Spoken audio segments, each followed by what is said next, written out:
Hello and welcome to QUTV News. I'm Carter Lenzen. This week, students were able to learn how to save a life. And I'm Lucas Laudentine. A freshman is making noise this season on the soccer field. College sports might not have a redshirt year anymore. That's where we begin today.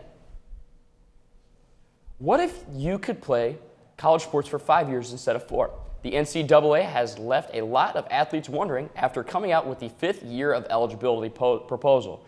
QUTV's Lindsay Fisher got to ask Compliance Officer Carla Prasini-Kilsmeyer what is at stake for athletes and why this is so important. This Proposition 2026-6, the 5 years, 5 seasons of competition and 10 full-time semesters, came from the NCAA at Division II level, creating an eligibility working group who over the last year looked into different statistics both on the academic, graduation rates, and athletic in terms of what waivers were being put forth. And it was looking at what would be propositions for best fitting the changing landscape of college athletics. There was multiple propositions that were brought through, and both at the conference level and national level, these propositions were worked through that eligibility working group, and it came forth to voting on Proposition 2026-6 about having 10 full-time semesters to compete with 5 seasons of use.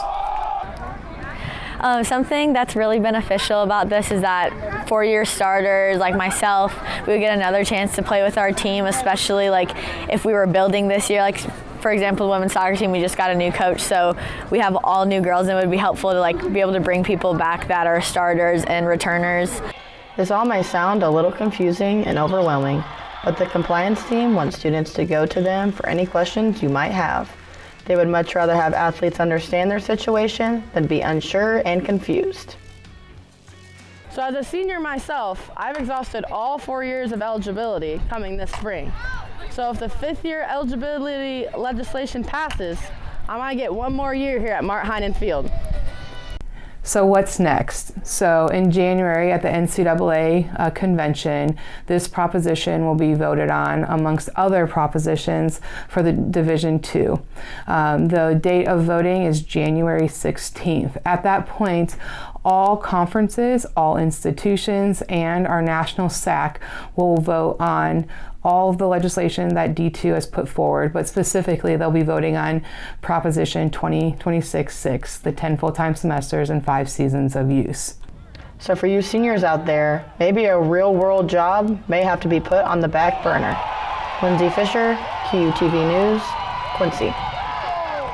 If you're an athlete and have any questions, please go see Carla Prasini-Kilsmeyer in the athletics office. It is officially the start of the giving season, and Quincy University's St. Clair's Center is at the heart of giving.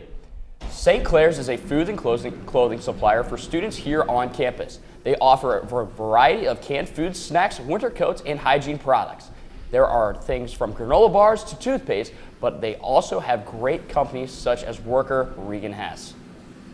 I feel like students might think that it's like to come here and grab something you have to need it or be in a state where you can't go and get it any other way, but that's not the case. This is really something for any students to come in and grab and to come in and be here. So just remember, anyone is welcome here. In the name of giving, they are also always welcoming donations. They accept unopened canned foods, snacks, hygiene products, among other shelf-safe things. You have the opportunity to help a fellow QU students by visiting St. Clair's Center in the lobby of Friars Hall. The Pre-Professional Science Club turned the cafe into a classroom. A lunch and learn was held in the private dining area. 4 club members gave a presentation about the National Marrow Donor Program. Students were able to enjoy a meal while listening to teachings and testimonies about bone marrow donation. The presentation laid out the process on how students could help save a life. People need donations every single day, and it is possibly one of the most life-changing things you could do for another person. And it's the most simple process, and all it involves is a cheek swab for you to save somebody's life. The National Marrow Donor Program will be at QU November 14th, and everyone is welcome. QU has a large population of international students, And arguably the biggest downside to attending college overseas is the inability to see your family for long stretches. A Danish QU soccer player was lucky to see her parents in what has become an annual reunion in the United States. Freya Hansen is a member of the women's soccer team at QU. She is from Denmark and currently in her 4th year of school in the United States and her 2nd at Quincy. Her parents have visited her once per year since she has been in college. This year, however, there were a few extra hiccups in their journey to the United States. Jamen det er hårdt, især når SAS de aflyser et fly, så bliver man meget bange for, at man ikke når at komme for eksempel til senior day. However, the Hansens' journey to visit their daughter in Texas was much more inconvenient than it is in Quincy. One of the more interesting things about international travel is some of the random airports that you sometimes have to go through. For example, when the Hansens would visit their daughter at her junior college in Texas, they would have to start in Copenhagen before going east to Helsinki in Finland before they could make the journey to Dallas. But these sorts of inconveniences are something that would never be enough to keep the Hansens from visiting their daughter. Det er dejligt. Altså så får vi jo også oplevet noget, får vi også noget ud af, at hun er i USA og spiller fodbold. Og det er dejligt at se et nyt land. Fortunately for the Hansens, they only have to say a long farewell one more time. After graduating in the spring, Freya plans to return home to Denmark. Coaching is more than a job. It's a lifestyle that affects the people off the field more than on it. Most coaches, the season never ends. Their families know that too well. The coaching life revolves around practice schedules, meetings, and recruiting, but people always forget about home base. Someone is cheering from the sidelines almost for every coach on the field, keeping things together at home while they pursue their goals. Cade Warner, who met his wife, Abby, while attending Kansas State University, is one of those coaches. He in Quincy claims that traveling is sometimes more difficult than the actual game due to the fact that he is leaving his wife and baby girl Murphy Joe at home. Yeah, I think that more than anything, I think that that's the most important decision you make in life, and especially in coaching, is who you're going to spend the rest of your life with. And I'm so blessed that I have my wife to be with me because it's such a hard journey. We've seen it over the last couple of years in terms of not just coaching, but when I got cut playing, and she's had to just kind of pick up life and kind of follow me around. And it's just tough for anybody to play that almost if you will, that side role almost, where you're just kind of following my career. But I've been so blessed, and I'll keep on saying, I've been so blessed the fact that she's been able to move with me and do all that. And then not only that, but now the hours we work and the work we put in so we can be successful and give you guys hopefully the advantages that we hope to get on Saturdays. It takes a lot of time. And it's just my wife holding the baby at home, doing everything there. So you can't do this life without a solid woman behind you. No matter the coach, most of the time their biggest support section is waiting for them at the front door when they get home. For more on how the lives of coaches affects their spouses, please visit QUmedia.net. One of QU's most historic athletic programs has clinched the GLVC tournament this year. Yeah, and coming up is one freshman's impact that may be a reason as to why women's soccer is back on track.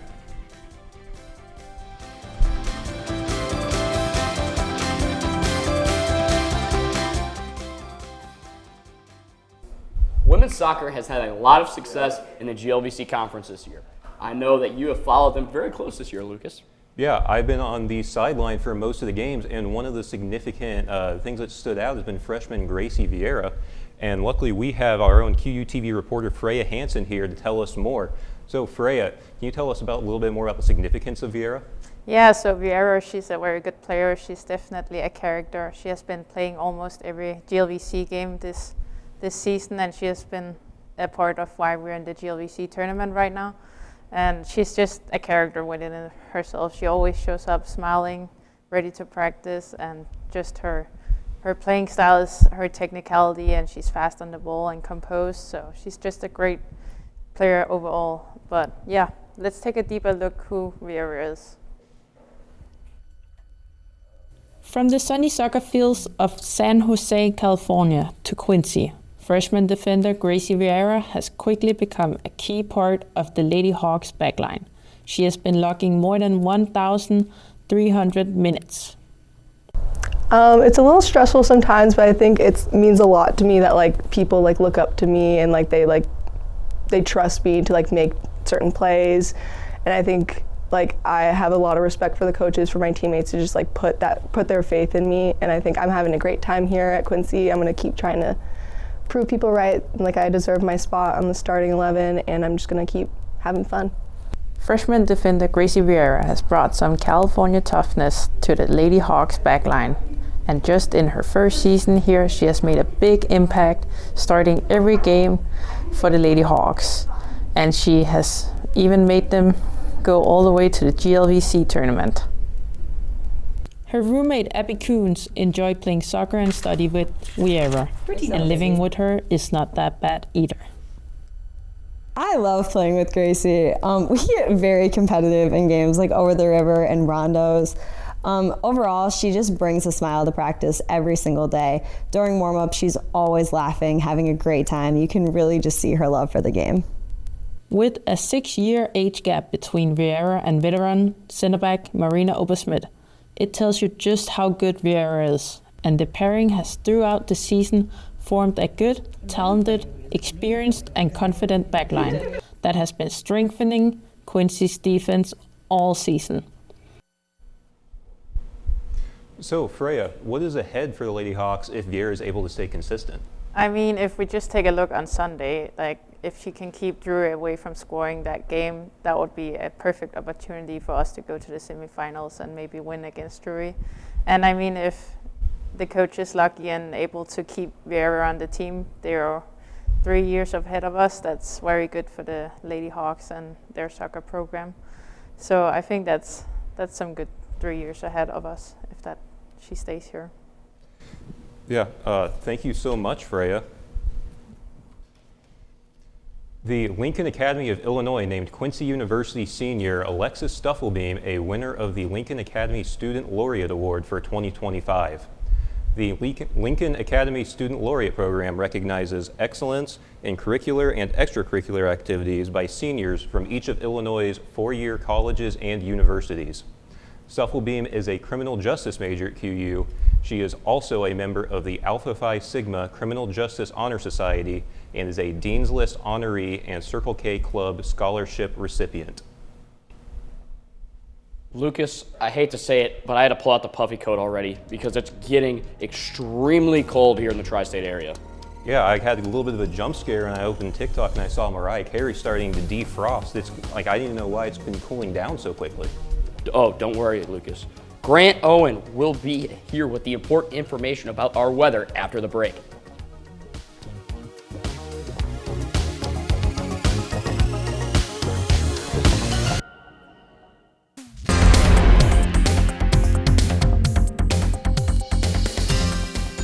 Fall sports have finally had a long stretch of fall weather to play some games in. Yeah, the weather right now is almost perfect for football season. So Grant, please tell me that it is here to stay. The warm weather is here to stay for a quick second, and then we kind of drop down to some cold temperatures. Let's take a look at what it says. Fall is finally here for a quick couple of days, and then coming Sunday, it's going to be 39 degrees, which is cold, very cold for November 1st. And then if you're going to the soccer game on Sunday, it's going to be frigid. Today's high was 62 degrees with a low of 38. And our averages were 58 as a high and 38 as a low. And our records were set as 81 in 1978 and 12 degrees in 1991. Today's temperatures is a partially cloudy with 61-degree temperatures. Tonight is going to be 61 degrees with a partly cloudy degree temperatures.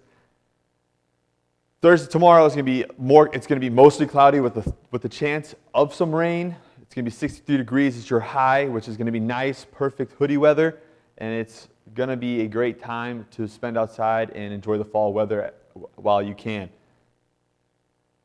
Friday for your weekend, you have a nice 70-degree day, which is kind of weird for November 7th.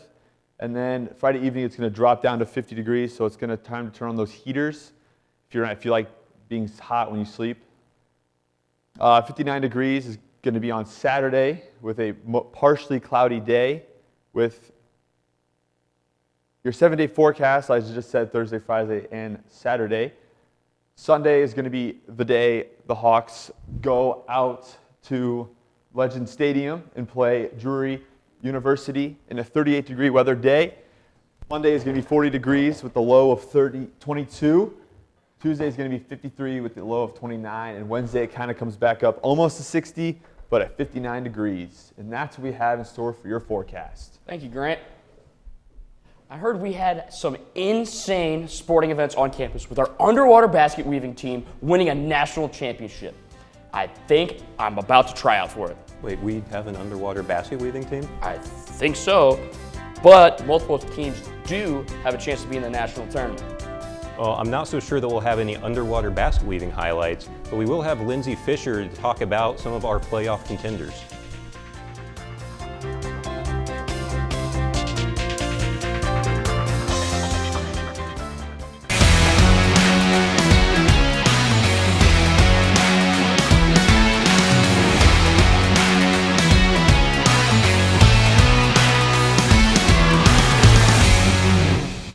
Lindsay, I heard it was a busy week at Quincy University for the athletic department.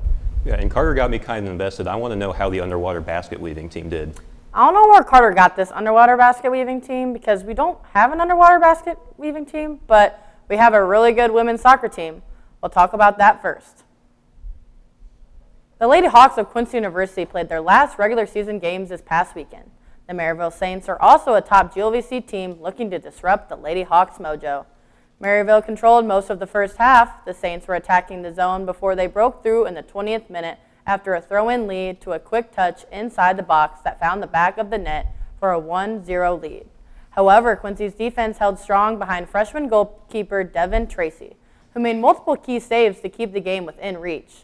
The Lady Hawks came out of halftime with a lot of energy and quickly turned the match just around in 19 seconds. Into the second half with a Rebecca Reinheimer when she found the back of the goal for an equalizer on a beautiful long pass from Alyssa Amaral. Both sides pushed for a late winner, but Quincy's back line stayed disciplined in the closing minutes. Tracy finished with 5 saves, including a pair of critical stops to secure the draw. The final score was Quincy Hawks 1, Maryville Saints 1.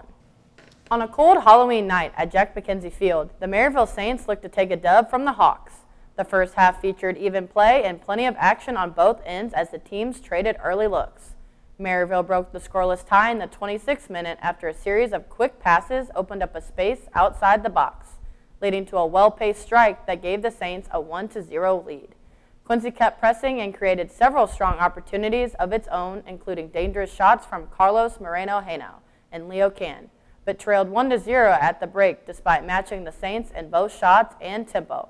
The Hawks came out firing to start the second half and found the equalizer in the 58th minute. Sophomore Ismail Alamani netted his first goal of his career, perfectly struck from shot from outside of the box that was placed into the upper left corner. The match remained back and forth, battle down the stretch with both teams pressing for the go-ahead goal. But in the 84th minute, Maryville struck again. A low skipping shot just outside the box just found its way under the arms of goalkeeper Jake Offerman. Final score, Quincy Hawks 1, Maryville Saints 2. The McKendree Bearcats then traveled to town to look to spoil senior day for the Hawks. The Hawks honored their 7 seniors before the game. The veterans led Quincy in a hard-fought regular season finale that went down to the wire. The match could not have started any better for Quincy, though. Less than 2 minutes into the match, Matthias Springendahl scored his 4th goal of the season. The early strike set the tone for the match that was defined by grit and defensive discipline on both sides.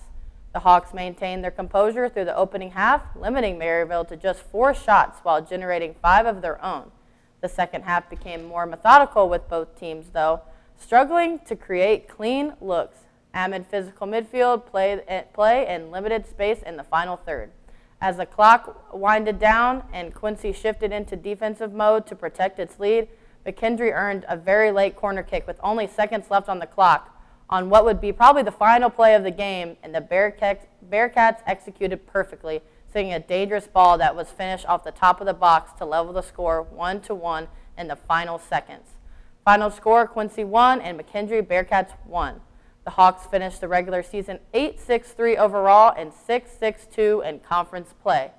The Hawks will travel to Kansas City, Missouri for the GLVC quarterfinals against top-seeded Rockhurst University. Quincy University football team took on one of nation's best this past Saturday, the UIndy Greyhounds. UIndy struck first midway through the opening quarter with a short rushing touchdown, then added a 40-yard score through the air just 2 minutes later to seize a 14-0 lead.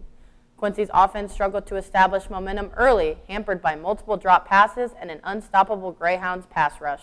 The Greyhounds extended their lead to 21-0 in the second quarter before Connor McInerney snuck a 38-yard field goal through the uprights. The Greyhounds came out firing after halftime, stringing together 3 straight touchdown drives, including scoring strikes of 11 and 49 yards to stretch the advantage to 42-3 by the end of the third quarter. Then a 53-yard touchdown run early in the fourth sealed the outcome as the UIndy's explosive offense continued to overwhelm the Hawks on both the ground and through the air. Quincy managed just 192 yards of total offense compared to UIndy's 536 yards.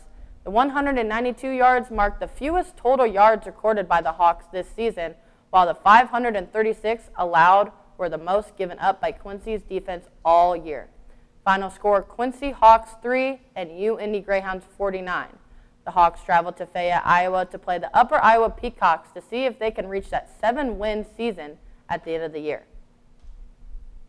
The Hawk basketball team got to show off a Quincy crowd a little preview Monday night against Millikan University.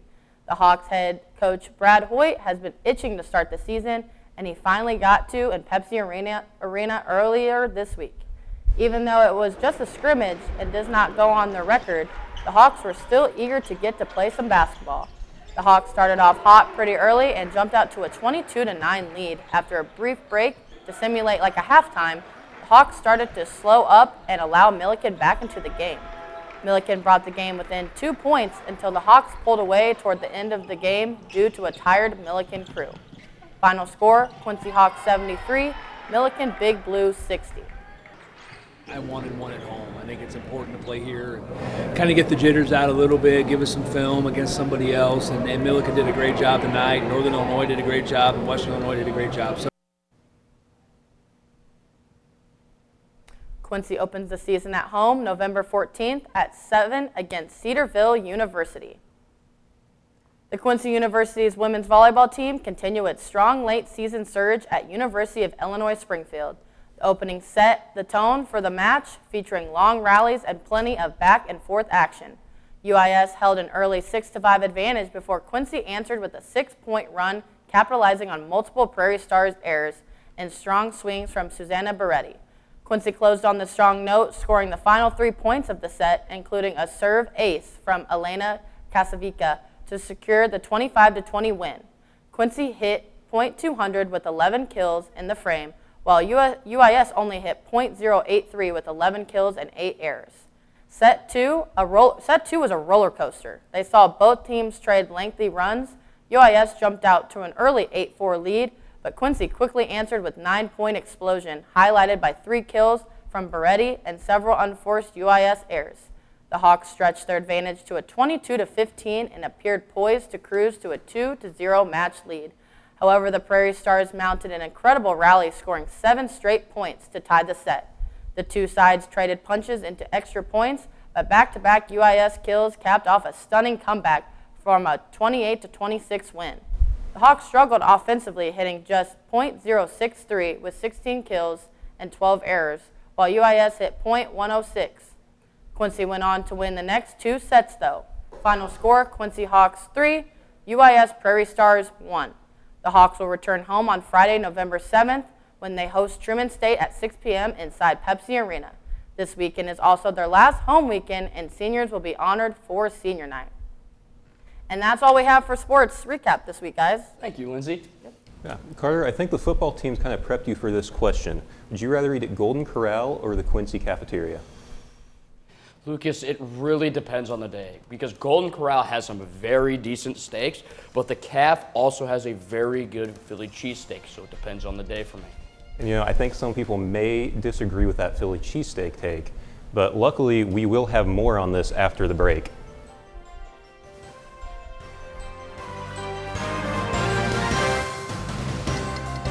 Most students who go to the CAF tend to have their preferred meal of choice. The students of QU have a wide variety of choices for breakfast, lunch, and dinner at the CAF, but some dishes are more popular than others. Some common favorites include orange chicken and rice, the deli station, spicy chicken sandwiches, ice cream, and a big favorite, the walking tacos. I love when they have walking tacos. It's my favorite food, and it just makes me so happy when they have walking tacos. No matter what you feel like eating, the CAF has all kinds of different foods to keep everyone satisfied. Don't miss out on your favorite foods by checking the dining hall menu posted outside of the CAF. Oh, when I go to the CAF, I usually hope there's loaded baked potato soup. That stuff's fire. Yeah, when I go to the CAF, I usually get a ice cream sandwich every time I go. I don't know, maybe it's just because it's starting to get colder, but like I really like the CAF chili, especially right around this time of year. Guys, I really, really, really love the grilled cheese sandwiches. And I'm gonna go have that right now. But one last thing, we want to wish a big QUTV happy birthday to Lindsay Fisher, 22 years of age. Happy birthday, Lindsay. Big 22. That's all we have for news this week. For more information, please be sure to check out QUmedia.net or our Instagram and Facebook page. Have a great day, everyone.